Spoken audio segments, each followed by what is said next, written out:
Jonás capítulo 3, versículo 1 al 4.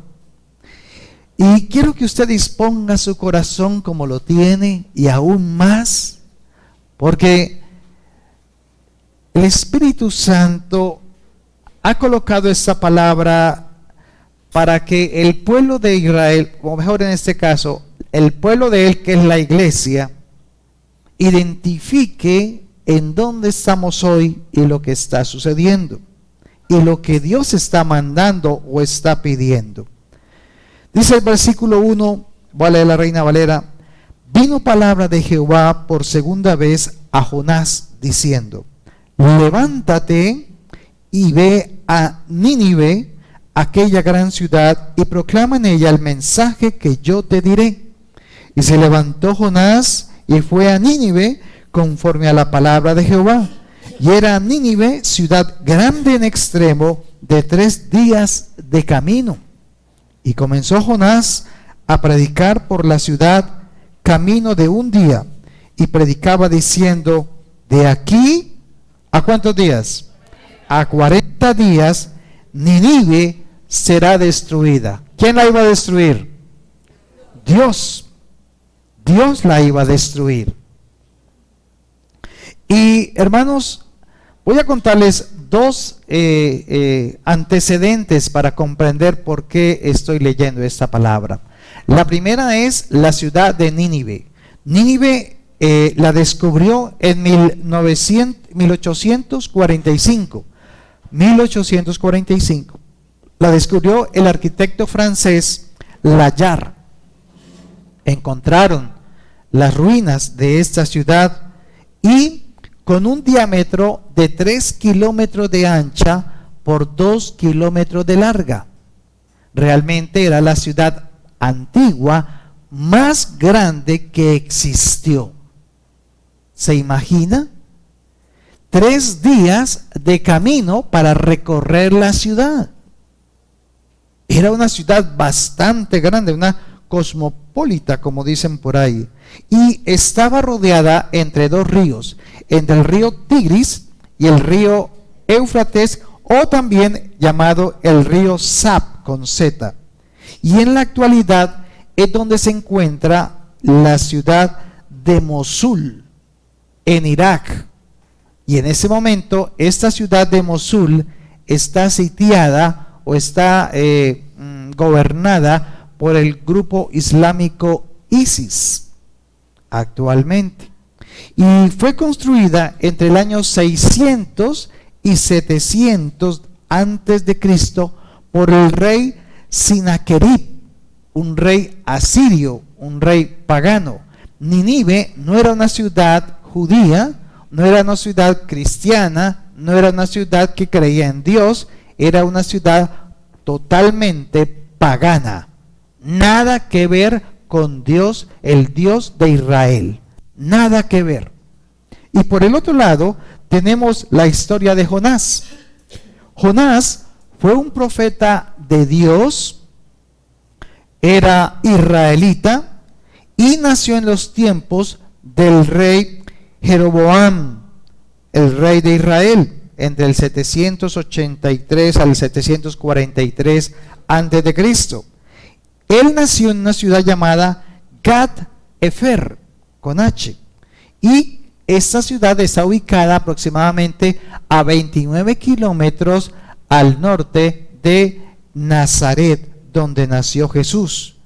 El padre de este hombre, de este profeta Jonás, se llamaba Amitai, y él vivió como profeta en Israel toda su vida.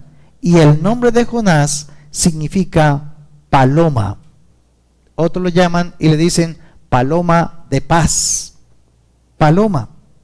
Y fue el único profeta de Israel que Dios mandó a una distancia tan enorme a que fuera a predicarle a un país o a una ciudad, en este caso, que no le conocía, que no conocía a Dios. Era una ciudad pagana, nada tenía que ver con Israel. Y sin embargo fue el único profeta que Dios envió para que fuera a predicarle a ellos y a decirles que él iba a destruir esa ciudad a causa de la maldad que había en ella. Pero Jonás, ustedes conocen la historia, ¿qué pasó? Jonás, Dios le habló, le dijo, pero Jonás cogió la maletica y arrancó. ¿Pero arrancó para Nínive? No, arrancó ¿para dónde? Para Tarsis. O sea, lo más alejado posible a lo que Dios lo mandó a hacer.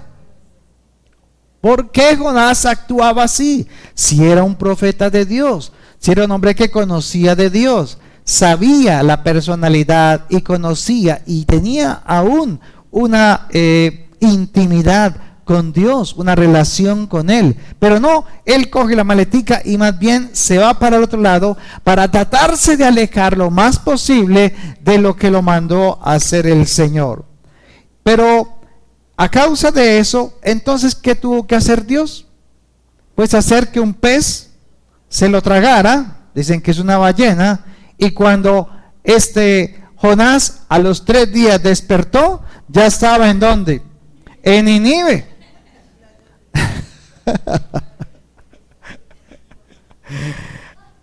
Por eso el versículo 1 dice: vino palabra de Jehová por segunda vez a Jonás. Ya le había dicho que era lo que tenía que hacer, pero él no lo quiso hacer. Entonces ahora él va y lleva, el versículo 2 le dice Dios: levántate y ve a Nínive, aquella gran ciudad, y proclama en ella el mensaje que yo te diré. O sea, no era lo que él pensaba, creía, sino lo que Dios le iba a mandar a decir que dijera. Y muchas veces, hermanos, nos pasa algo así a nosotros. Tal vez Dios nos manda a hablar, pero muchas veces hablamos de Dios lo que nosotros queremos decir y no lo que Dios está mandando a decir. Y que les fuera a predicar que en 40 días destruiría a Nínive. Así que Nínive, hermano, o Nínive mejor, era una ciudad de pecado, una ciudad que tenía mucha maldad, mucha violencia, lujuria, idolatría, y tenía como todo una ciudad, era una ciudad pagana del oriente. Vamos a ver entonces lo que dice el versículo 1. Vino palabra de Jehová por segunda vez a Jonás. Y esto me hace entender que Dios, el Dios que tú tienes y el Dios que yo tengo, el Dios de Abraham, de Isaac, de Jacob, de los apóstoles, el Padre de Jesús, el Dios de Pablo, el Dios de los discípulos, el Dios de la iglesia, es un Dios de segundas oportunidades.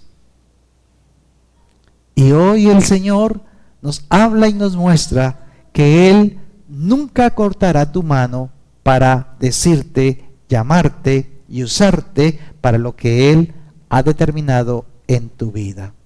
Y así tú te quieras ir a hacer otras cosas, y así tú te quieras alejar del Señor, y así el Señor te ha puesto algo a hacer y tú no lo hayas hecho, y te quisiste más bien tapar tu mente e irse a hacer otras cosas, sabes, el Señor está aquí para decirte: hoy te estoy dando una segunda oportunidad, porque Él quiere usarte, Él quiere mostrarte la gloria de Él, Él quiere mostrarte a ti que tú tienes la fe de Cristo en tu corazón y que esa fe es suficiente para que tú vayas y declares el mensaje que Dios quiere que hables a aquellos que lo están necesitando, aquellos que no tienen el privilegio de conocer a Dios en sus vidas.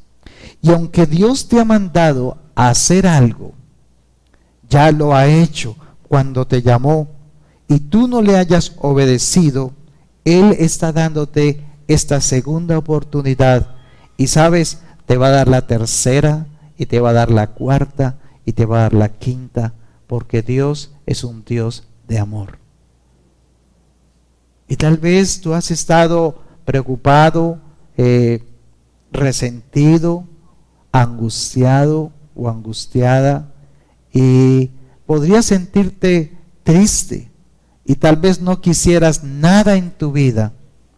Pero sabes, hay personas que demuestran que el Señor está en ellas y que a pesar de las circunstancias, hoy ella sigue al Señor.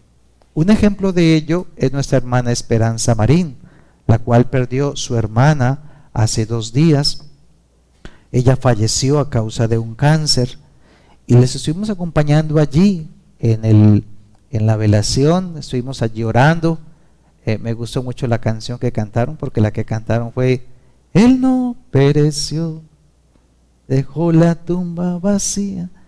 Y ver cómo algunas del grupo de alabanza estuvieron allí compartiendo, y vemos cómo a pesar de la pérdida, porque tal vez ustedes no conocen mucho la historia, pero nuestra hermana Esperanza, creo que 4 días a la semana, 3 días a la semana tenía que estar con ella, amanecer con ella, porque había que cuidarla por este cáncer tan agresivo que tuvo, y estar allí cuidándola y protegiéndola, limpiándola. Todo esto, hermanos, es un trabajo que hacemos calladamente, que no se dice, no se divulga, no se habla, pero que es un servicio donde se muestra verdaderamente que el amor de Dios está en nuestros corazones. Y así nuestra hermana estuvo con su hermana en sangre mucho tiempo, cuidándola, allí viéndola, sirviéndola. Y aunque no tenían, digámoslo así, la mejor amistad, si se puede decir, o sea, no eran muy allegadas, pero igualmente eso no importa cuando uno tiene al Señor o a quién le quiere servir. Lo importante es que lo que ella hizo y transmitió estos meses que estuvo con su hermana fue precisamente mostrando el Dios de las oportunidades a su hermana en sangre, y compartirle y mostrarle el amor de Dios, no solamente con palabras, sino con hechos. Por eso hoy está con nosotros a pesar de, y yo quiero darle que usted le dé un gran, maravilloso y espectacular aplauso al Señor por la fe que Dios ha puesto en esa hermana. Así que cuando usted tenga la oportunidad de hablar con la hermana, denle un abracito, bendígala, apóyela, y siempre tenga la oración, porque así algunos de nosotros también estamos pasando. ¿Crees que para Jorge es fácil, hermanos? Que este varón vea a su esposa de esta manera, y sin embargo ha estado ahí, y la razón por la cual permanece es por la oración de la iglesia. Es por esa razón el amor de Dios se desborda en nuestros corazones. Bueno, tú has decidido creerle a Dios, seguirle, estar bajo su cuidado, pero aún así muchas veces no queremos obedecer lo que Dios nos ha mandado hacer. ¿Les ha pasado? Amamos a Dios, creemos en Dios, pero no hacemos lo que Dios nos manda hacer, no somos obedientes. Y hoy el Señor precisamente nos muestra esta historia para mostrarnos precisamente sobre Jonás, que Jonás no lo quería hacer, pero aún así, cuando Dios te llama y te da un propósito, como es el tiempo, Él es el dueño del tiempo, del Kairos y del Cronos, pues Él determina en qué momento, si te tiene que meter dentro de la boca de un pez, te va a meter para llevarte y para que hagas lo que Él dijo que tenías que hacer. Y tal vez tú lo dirás: ay, el Señor me apretó la correa. Ay, esta situación tan difícil que estoy viviendo. Ay, este problema económico tan complicado. Uy, esta situación o esta enfermedad, ¿y yo por qué me enfermo? ¿Y a mí por qué? ¿Y qué tal? Es porque Dios está diciendo: ¿a qué te llamé? Y a veces Él es el que tiene que poner el freno en tu vida, y para lo que tú dices: Señor, ¿por qué a mí? Tiene que ponerlo para que tú cumplas el propósito de Dios, porque Él fue que te llamó. No te llamó un hombre a servir al Señor. Dios mismo te llamó para que seas parte de su iglesia. Y como iglesia somos discípulos. Y como discípulos, servidores, dice la palabra, colaboradores, embajadores de Cristo sobre esta tierra. Por eso, aunque tú te quieras salir de las manos de Dios, aunque tú no quieras volver a leer la Biblia, aunque tú no quieras volver a orar, el Señor va a colocar cosas para que vuelvas a orar, para que leas la Biblia y para que te congregues en el nombre de Jesús. Porque es el último tiempo, como lo hemos hablado. Entonces, Él quiere usarte, ¿para qué? Para llevar su palabra y para que las personas allá afuera, comenzando con nosotros, hagamos lo que hizo Pedro en 2 de Pedro, capítulo 3, versículo 9. Segunda carta de Pedro, capítulo 3, versículo 9. Lo voy a leer acá en la Reina Valera. Dice, el Señor no retarda su promesa, según algunos la tienen por tardanza, sino que es paciente para con nosotros, no queriendo que ninguno ¿qué? Perezca, sino que todos procedamos a ¿qué? ¿Sabes por qué son las segundas oportunidades de Dios y por qué Dios te está brindando una segunda oportunidad a ti y a mí hoy? Para que te arrepientas. Porque ¿cómo vamos a pedir a los demás que se arrepientan cuando nosotros mismos sabemos que necesitamos arrepentirnos de muchas cosas? El Señor comienza su juicio en casa. El Señor empieza a barrer en casa. El trabajo comienza en casa. Tal vez Dios está hablándonos hoy de que hay algunas áreas en nuestro corazón que tenemos que arrepentirnos, que sabemos que no estamos haciendo conforme a la voluntad de Dios. Y Él nos quiere invitar a ¿qué? A que nos arrepintamos, porque Él no quiere que ninguno ¿qué? Perezca. Y de esa manera entonces poder mirar cómo comienza el versículo. No retarde ¿qué? Su promesa. Podríamos decir que la promesa ahí es ¿quién? Jesús. Porque realmente nosotros, a ver, les hago una pregunta. ¿Cuántos quieren que Jesús venga hoy? A ver, ¿sí o no? ¿Sí o no? ¿Sí o no? ¿Cuántos quieren que Cristo venga ya por nosotros? Amén. ¿Y tus hijos se irán contigo?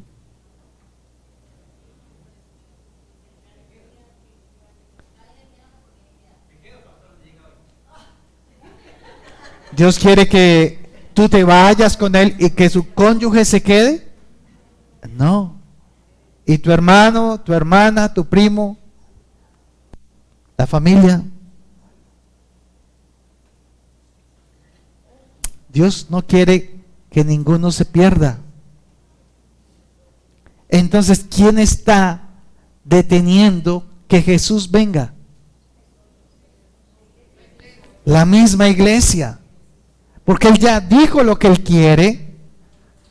Pero si nosotros fuéramos todos y le compartiéramos en nuestra familia, no importa que nos digan evangélicos, fanáticos, religiosos, que nos digan lo que quieran. Pero sabe, usted no va a ir a llenarle de bibliazos a su familiar. No, la idea es comparta con su vida lo que usted dice que ha aprendido. Nos toca.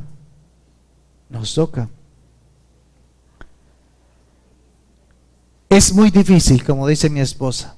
Pero sabe, Dios me tiene que enseñar a mí entonces lo que es el arrepentimiento. Y cuando descubramos realmente que es el arrepentimiento, entonces te darás cuenta que es fácil. Lo que pasa es que lo hemos hecho en nuestras propias ¿qué? Y tú lo sabes. Lo hemos hecho en nuestras fuerzas, porque queremos que las personas sientan lo que nosotros sentimos, y que vivan y que adoren como nosotros adoramos. Pero realmente no es con nuestras fuerzas, como le decía el profeta, no es con espada, ni con ejército, sino con tu Santo Espíritu. ¿Sabe? El problema de Colombia no es el presidente que venga. El problema con Rusia y con Ucrania no es el problema de la guerra. O sea, ese no es el verdadero problema. El problema es lo que hay detrás de eso. Es lo que el Señor precisamente nos quiere enseñar y hacernos ver. Vamos a Jonás capítulo 3, versículos 5 al 9, y miremos entonces qué pasó con esta ciudad. Ya Dios dio la orden. Jonás no era el más práctico para hacerlo. No tenía la mejor disposición del mundo. Pero como era el propósito de Dios, pues así Jonás no quiera, Dios lo va a cumplir. Pero algo quería también Dios enseñarle a Jonás, por supuesto. Pero no vamos a hablar de Jonás hoy, sino que vamos a hablar de Nínive. Vaya a Jonás capítulo 3, versículo 5. Cuando Jonás fue y les empezó a predicar que en cuánto tiempo iba Dios a destruir Nínive. ¿Cuánto? 40 días vendría el juicio como Dios lo hizo con Sodoma y Gomorra. ¿Recuerdan? ¿Cuántos se salvaron? Se salvó Lot y sus 2 hijas. ¿No más? Y eran varias ciudades, no solamente fue Sodoma y Gomorra, fueron otras ciudades también que estaban cerca, todas fueron destruidas. Casi que en total fueron destruidas 10 ciudades de ese tiempo. Ahora, mire el versículo 5. Y los hombres de Nínive creyeron a Dios. Wow. Pero si no conocen a Dios, si son paganos, si son idólatras, si hacen maldad, si cometen violencia, si son todo esto de la maldad, la violencia que había en ellos. Entonces ahora la pregunta es, ¿qué hicieron los hombres de Nínive? Creyeron a Dios. Perdón, ¿creyeron al profeta? ¿Creyeron al hombre? Creyeron a lo que ese hombre estaba diciendo de parte de Dios. Dice, creyeron a Dios. ¿Y qué hicieron? ¿Y esto de dónde sacaron eso? Y proclamaron ayuno y se vistieron de cilicio desde el mayor hasta el menor de ellos. Y llegó la noticia hasta el rey. O sea, no fue de la cabeza hacia el pueblo, sino del pueblo hacia la cabeza. Y el rey empezó a escuchar lo que estaba murmurando el pueblo y lo que estaba pasando el pueblo. Y dice, y llegó la noticia al rey de Nínive y se levantó de su silla. O sea, se salió de su lugar, salió de la autoridad, de esa comodidad que tenía, porque la silla representa ¿qué? Poder, autoridad, trono, ¿cierto? Y se levantó de su silla y se despojó de su vestido, el vestido que representaba los vestidos de los reyes, que es lo que más impactaba. La gente se acercaba a un rey y sentían hasta respeto y humildad, porque sus vestidos eran con oro y eran muy hermosos. Claro, una persona muy bien elegante y vestida. Y dice que y se cubrió de cilicio y se sentó sobre ceniza. Se cubrió con cilicio y se sentó sobre ceniza. Miremos los detalles. E hizo proclamar y anunciar en Nínive por mandato del rey y de sus grandes, diciendo: hombres, ¿no más? Oiga, hombres y animales, bueyes y ovejas, no gusten cosa alguna, o sea, no coman nada, no se les dé alimento, ni beban agua, sino cúbranse de cilicio hombres y animales, y clamen a Dios fuertemente, y conviértase cada uno de su mal camino, de la rapiña que hay en sus manos. ¿Quién sabe si se volverá y se arrepentirá Dios y se apartará del ardor de su ira y no pereceremos? ¿Cómo ven ustedes la actitud de este rey? Un rey pagano, un rey idólatra, un rey que estaba en la comodidad de su reino y que tenía la ciudad más grande del mundo. Y vemos acá que cuando apenas escuchó la murmuración de lo que estaban diciendo, de lo que Dios había mandado a decir que iba a hacer, creo que iba a hacer en Nínive, que la iba a destruir, ¿en cuánto tiempo? 40 días.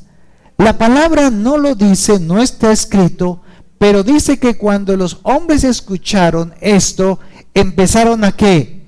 A ayunar, empezaron a vestirse de cilicio, y nadie les dijo esto, solamente ellos empezaron a hacerlo. ¿Cuánto tiempo? No dice la palabra, pero parece que ayunaron 40 días. Parece ser que ellos sacaban sus tiempos, no era solamente algo. Entonces, si sacaron tanto tiempo para ayunar y para vestirse de cilicio, la pregunta es, entonces, ¿qué era lo principal en ese momento para sus vidas?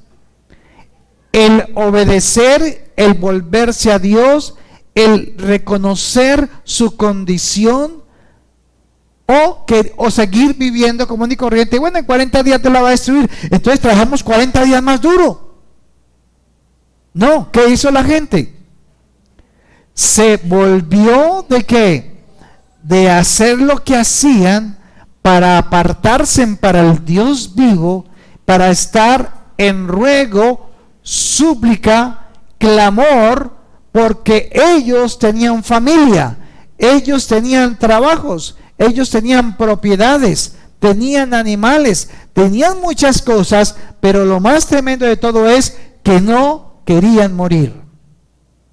No querían morir. No querían que todo esto se cayese, todo se destruyese por parte de Dios. Entonces ellos toman la iniciativa, pero ¿qué hicieron? Lo primero que hicieron fue proclamar ¿qué? Ayuno. ¿Qué es proclamar entonces ayuno? Es apartarse para Dios, dejando de hacer lo que hacían antes.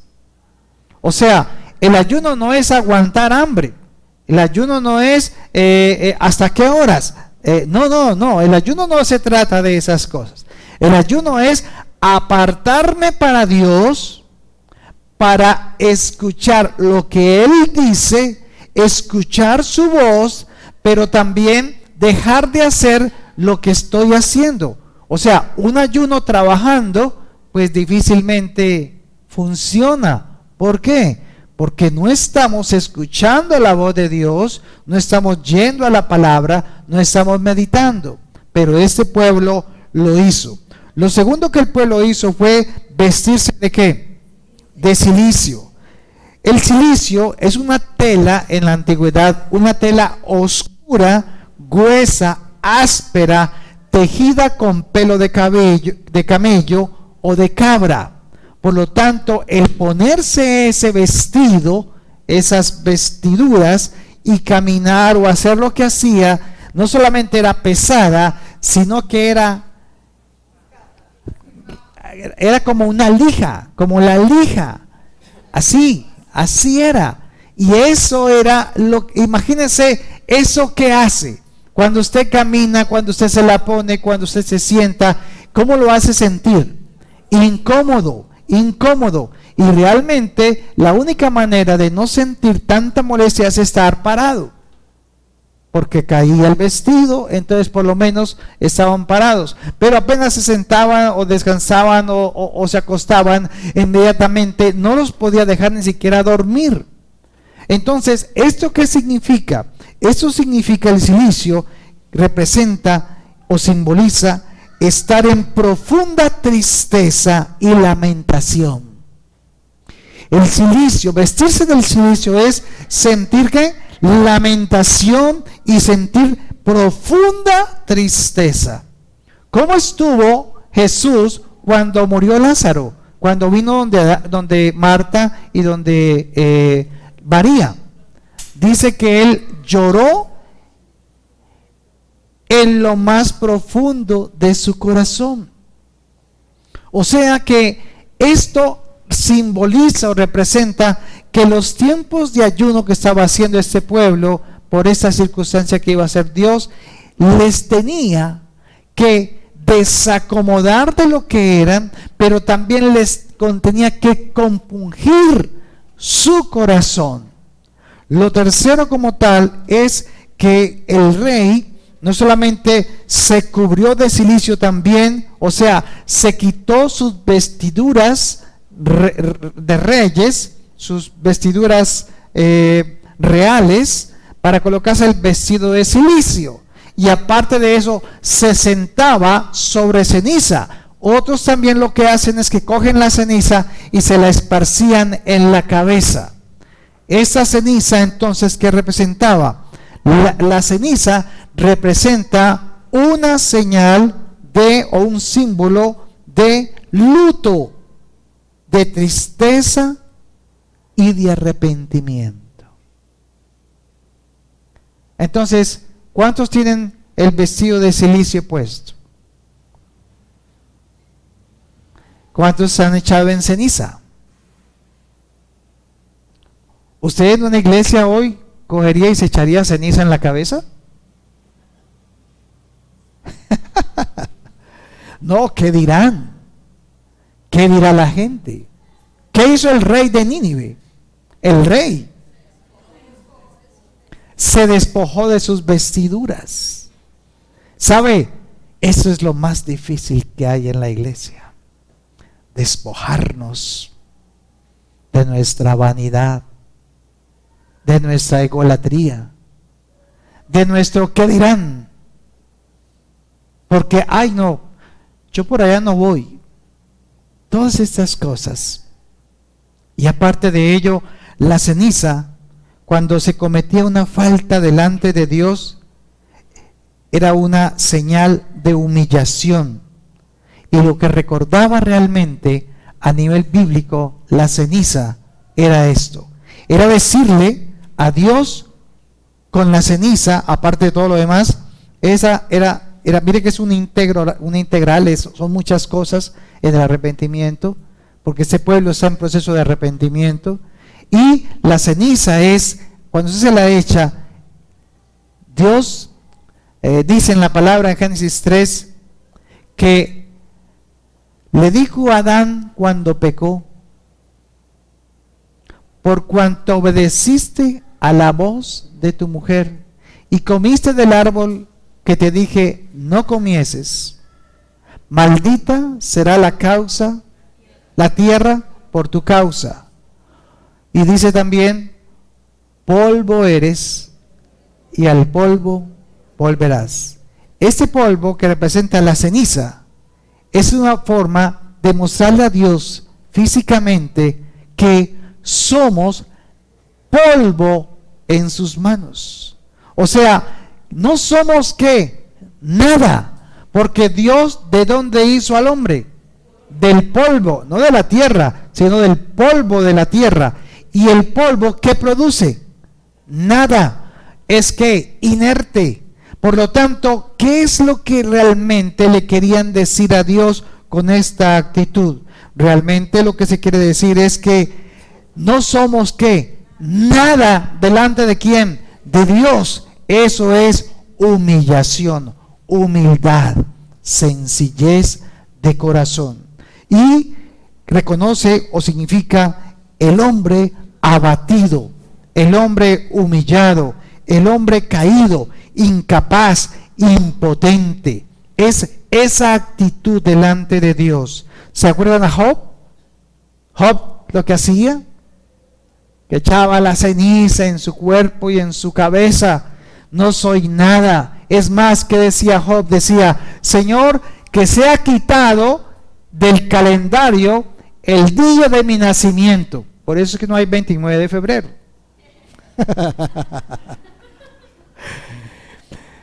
Que sea quitado el día de mi nacimiento de la tierra,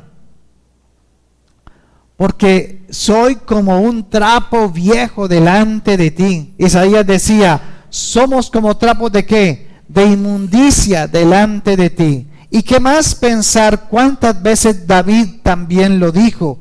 Todos estos hombres, Samuel, Jeremías, diciéndoselo llorando, actuaban de esta manera cuando cometían estos errores. Entonces, es realmente esto el verdadero arrepentimiento. Sí, el verdadero ayuno. Pero vamos a mirar algo más sobre el arrepentimiento. Muchos entienden entonces que arrepentimiento es volverse del pecado. Muchas veces hemos escuchado, ¿qué es arrepentimiento? Entonces, es dejar de hacer lo que estaba haciendo. ¿Sí o no que lo hemos escuchado?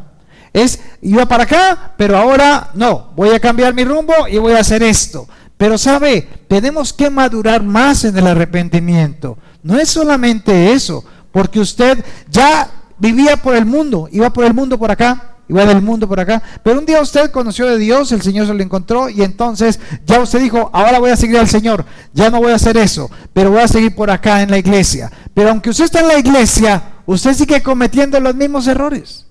Usted sigue cometiendo, ya menos que en el mundo, por supuesto, pero comete errores. ¿En qué? En su carácter. Usted podrá dejar de hacer con su cuerpo en el mundo, ya no bailará, no parrandeará, no tomará trago, etcétera. Pero usted en la iglesia, ya con el Señor metido en la iglesia, usted en su carácter se sigue enojando, se sigue poniendo bravo por tonterías, es todavía egoísta, es orgulloso, es prepotente. Y entonces esas cosas también Dios las cambió o no las cambió. Porque dice la palabra que todas las cosas son hechas ¿qué? ¿Cuántas?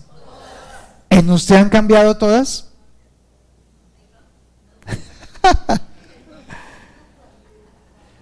¿Por qué en algunos se demora más que en otros? ¿Por qué las mujeres, por ejemplo, son las que más sirven, las que más ayudan, las que más participan, las que más vienen a la iglesia, las que más se meten con el Señor, las que más oran? ¿Por qué? ¿Por qué los hombres no lo hacen? ¿Por qué las mujeres le ganan? A ver, hombres, díganme por qué las mujeres no ganan. Por el ego del hombre. Bueno, por las actividades.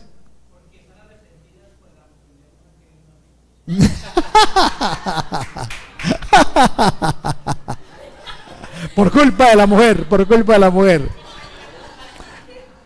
Ay. La razón es sencilla, lo acaban de decir. La realidad es que la mujer se arrepiente y no se justifica. Nosotros los hombres nos justificamos por todo. En cambio la mujer llega un momento donde con el Señor sencillamente reconoce en su corazón que estaba equivocada, que había tenido que pedir perdón y que se arrepentía de eso y no lo quería volver a hacer y no lo hace. Y aún son capaces de testificar. Pero el hombre no, porque el hombre considera que aún se puede justificar en las circunstancias. Y por eso es que nosotros somos más duros para arrepentirnos. No es porque seamos realmente más duros, sino porque nuestra forma de expresar es diferente a la mujer. La mujer no tiene nada con llorar delante de Dios. El hombre llora para adentro. Sí, el hombre llora para adentro. La mujer, cuando usted la encuentra en una circunstancia que falló, que se equivocó, que erró, y uno le hace ver eso, ¿sabe qué hace la mujer? Y hasta pide perdón. En cambio el hombre, ¿sabe qué hace cuando usted, como cónyuge o aún sus hijos, reprenden a su papá o a su marido? Y para que se dé cuenta que la embarró, que pecó, que hizo malo, ¿sabe qué hace el hombre?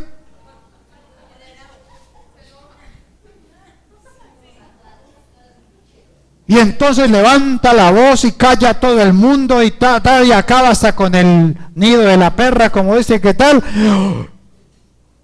Porque sencillamente es una forma en que el hombre reacciona.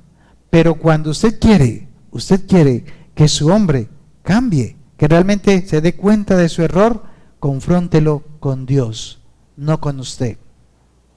Confróntelo con lo que Dios dice, no con lo que usted piensa.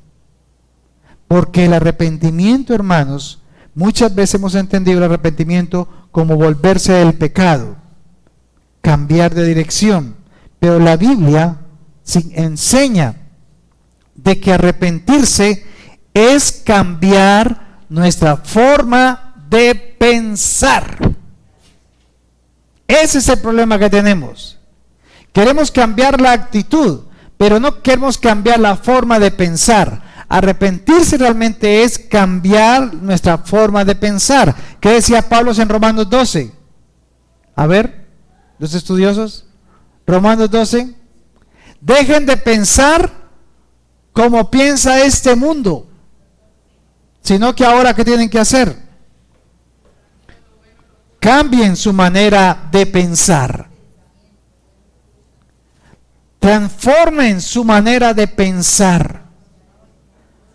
El verdadero arrepentimiento tiene que ser basado en nuestro interior, el cambiar nuestra manera de pensar. Eso realmente es. Vaya a Hechos 2:36. Vamos terminando ya. Hechos 2, versículo 36. Dice, sepa pues, aquí está Pedro levantándose en su primer discurso que está haciendo el día de Pentecostés a todos los que estaban escuchando. Sepa pues ciertísimamente toda la casa de Israel que a este Jesús, a quien vosotros crucificasteis, Dios le ha hecho Señor y Cristo. O sea, ¿qué hizo? Testificó a los judíos de que el que habían matado era el Dios de ellos, el Cristo, el Mesías, el ungido de Dios. Versículo 37, ¿qué pasó? Al oír esto, se compungieron. ¿Cómo dice la otra versión?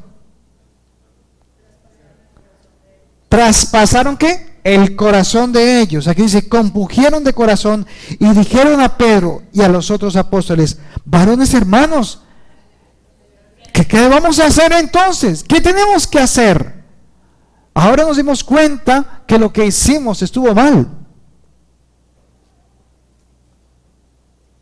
Entonces Pedro les dijo, ¿qué les dijo? Arrepentíos. Arrepentíos y bautícense, o sea, identifíquense públicamente cada uno de vosotros en el nombre de Jesucristo para perdón de los pecados y recibiréis ¿qué? Aquí dice el don del Espíritu Santo. Allí como dice, el regalo del Espíritu Santo. Ahora, ¿por qué tu vida no fluye como tiene que fluir espiritualmente? ¿Por qué razón nosotros no entendemos los misterios de Dios y sus revelaciones en su palabra? Porque realmente, ¿qué nos falta? ¿Qué necesitamos entender? Que primero tenemos que, ¿qué? Arrepentirnos. Porque si no hay arrepentimiento, entonces no hay perdón de pecados. Y si no hay perdón de pecados, entonces no hay vida eterna. ¿En dónde estás? ¿El arrepentimiento salva? No. ¿El perdón de pecados salva? No. Entonces, ¿quién es el que salva? Jesús. Si Jesús nos resucita, entonces nosotros no seríamos salvos. Pero por cuanto Él resucitó, entonces, ¿qué pasó con el cuerpo de pecado que cargó Jesús? ¿Quedó cómo? Sepultado. Entonces con el cuerpo quedaron sepultados también ¿qué? Los pecados. Y el que nace, el que sale de la tumba es un cuerpo ¿qué? Glorificado. No es el mismo cuerpo. Ahora, el Señor dice que nosotros morimos juntamente ¿con quién? Con Cristo. Y con Él fuimos bautizados, sí, pero que también con Él hemos sido ¿qué? Resucitados. Por lo tanto, aunque andamos todavía en un cuerpo físico, hemos sido ¿qué? Glorificados. Como decía la hermana Esperanza, dime. Y estamos sentados ahí con el Padre en lugares ¿qué? Celestiales. ¿Con quién? Con Cristo. ¿Dónde estás sentada hoy? ¿Dónde estás sentado? Todavía estás sentada. ¿Qué hizo el rey? Se levantó ¿de qué? De la silla. Se despojó de su ego, de su orgullo, y sencillamente vino y se postró delante de Dios. Terminemos hoy con el versículo Jonás 3, versículo 9 y 10. Jonás 3, versículos 9 y 10. Dijo el rey: ¿quién sabe si se volverá y se arrepentirá Dios y se apartará del ardor de su ira y no pereceremos? Versículo 10. Y vio Dios lo que hicieron. O sea, el arrepentimiento me tiene que llevar a una acción. Y dice, vio lo que hicieron, que se convirtieron de su mal camino, y se arrepintió Dios del mal que había dicho que les haría, y no lo hizo. Dios se arrepiente, pero hay que dice, pero arrepentirse es ¿qué? Cambiar de forma de pensar. ¿Qué vio? ¿Qué hizo cambiar a Dios su manera de pensar del pueblo? El arrepentimiento. Qué importante el arrepentimiento para que Dios pueda concederte las peticiones de tu corazón. Es la razón por la cual no siempre recibimos las bendiciones de Dios, que sabemos que pueden llegar de Dios porque son de Dios. Pero el que realmente las detiene es mi falta de ¿qué? Diga, de arrepentimiento. ¿Decías, Mayra?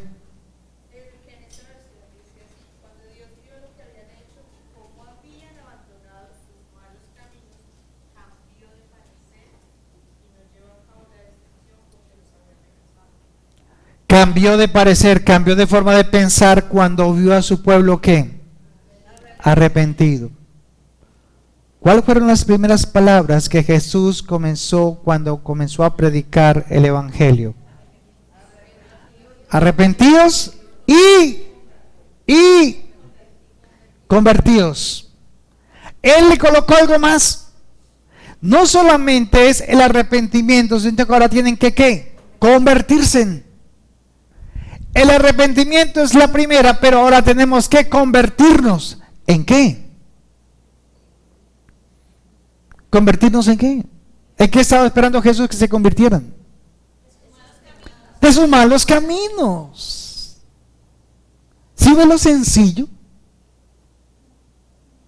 Pero definitivamente lo que nos detiene en este proceso es que empezamos a volver a pensar como antes. Y creemos que Dios no se ha dado cuenta. Es como el que no viene a la iglesia porque anda en pecado. Y no, cuando soluciona el problemita que tengo de pecadito, entonces vuelvo a la iglesia. Pues eso es lo que uno escucha. No, yo estoy arreglando unas cositas, pastor, tranquilo, organiza esas cositas y yo vuelvo. ¿Y dónde está Dios? ¿Es que lo está en la iglesia esperándolo o qué?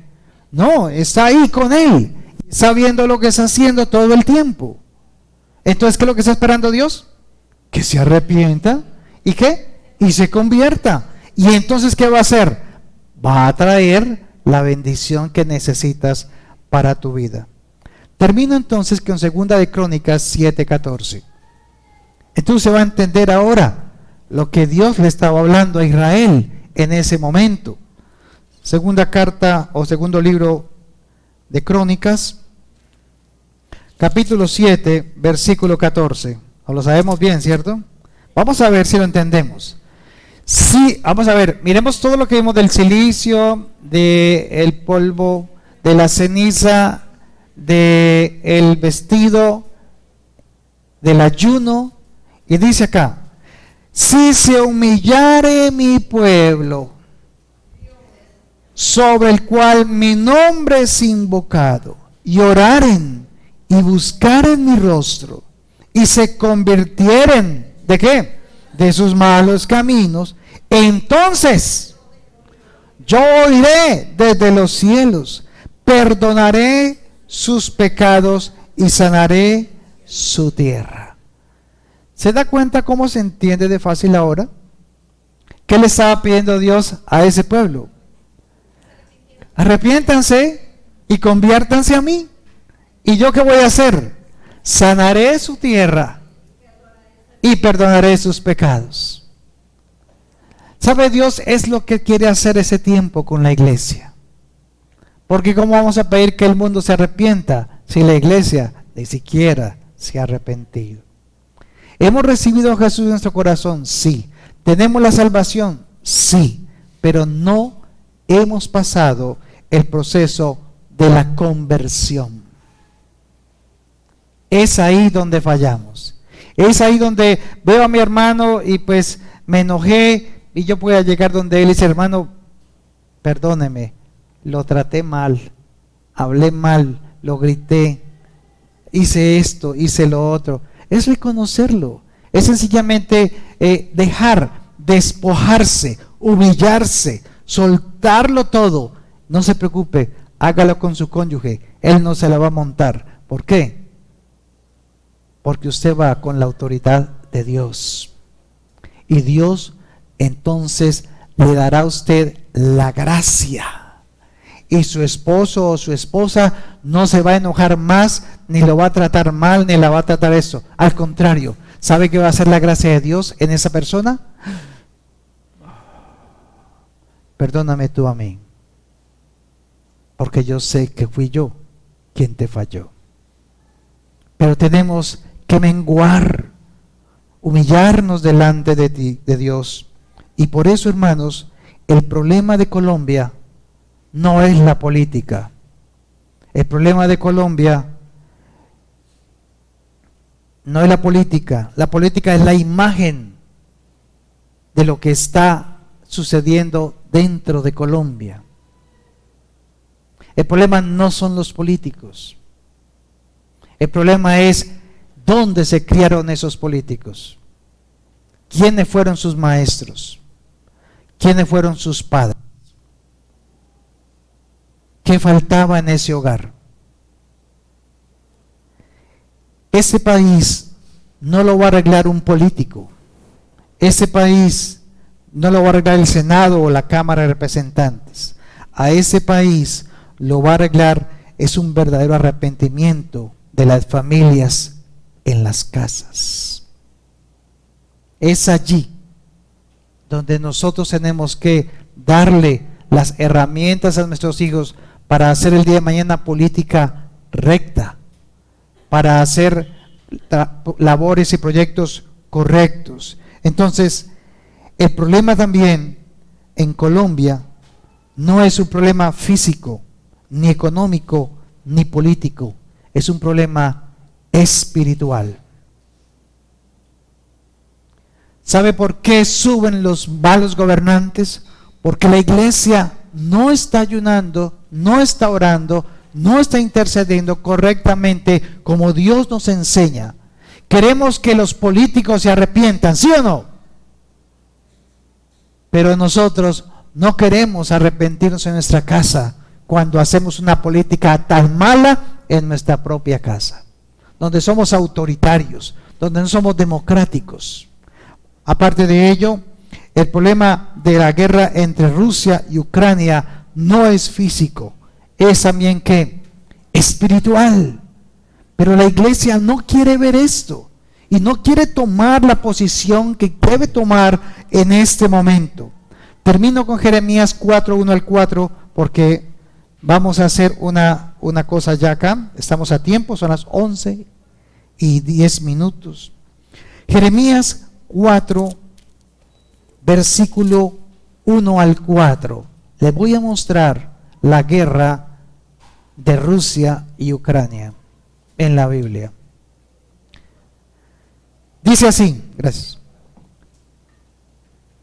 Si te volvieres, oh Israel, dice Jehová, vuélvete a mí, y si quitares de delante de mí tus abominaciones, y no anduvieres de acá para allá, y jurares, vive Jehová en verdad, en juicio y en justicia, entonces las naciones serán ¿qué?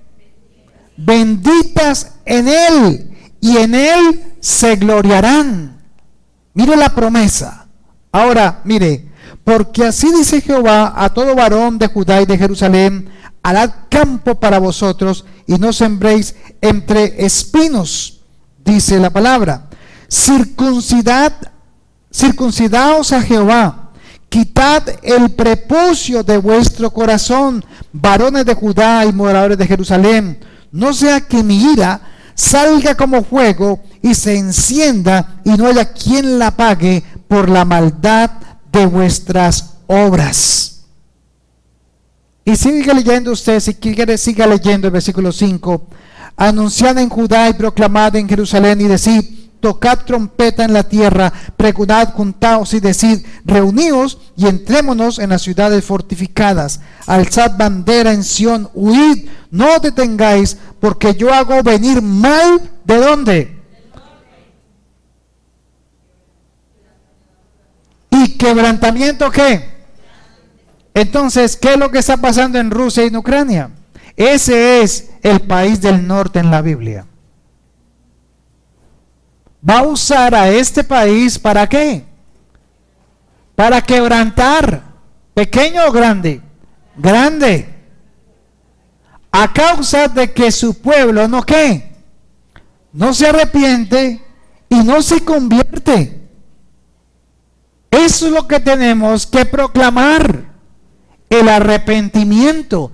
Este año será un año para proclamar el arrepentimiento de nuestras vidas delante de Dios.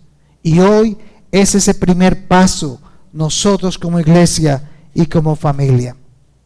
Como iglesia tenemos que pedir perdón por nuestras vidas, porque sabiendo hacer lo correcto, no lo hacemos. Entonces, ¿qué decía Pablo? Porque lo que quiero hacer, no lo hago. Y hago lo que no quiero hacer.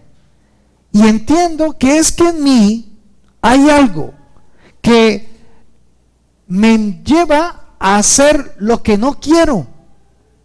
Y me doy cuenta que el mal está en mí. Pero gracias doy ¿a quién? A Jesucristo, quien me salvó de este cuerpo de pecado. Por lo tanto, con mi cuerpo sirvo la ley del pecado, pero con mi espíritu sirvo a la ley de Dios. ¿Sabe? Nosotros necesitamos entender estas cosas. Dios quiere bendecirnos, guardarnos, protegernos, pero también está llevándonos ¿a qué? Al arrepentimiento. Tal vez Dios se arrepienta, como cuando Nínive se arrepintió, y Dios se arrepintió de traer el mal que traería sobre esa tierra. Si nosotros oramos e intercedemos y pedimos por estas circunstancias de esta guerra, tal vez Dios, ¿qué? Se arrepienta del mal que quería traer al mundo a causa del pecado, porque el problema del ser humano es el pecado. Voy a invitarlo para que usted cierre sus ojos por un momento.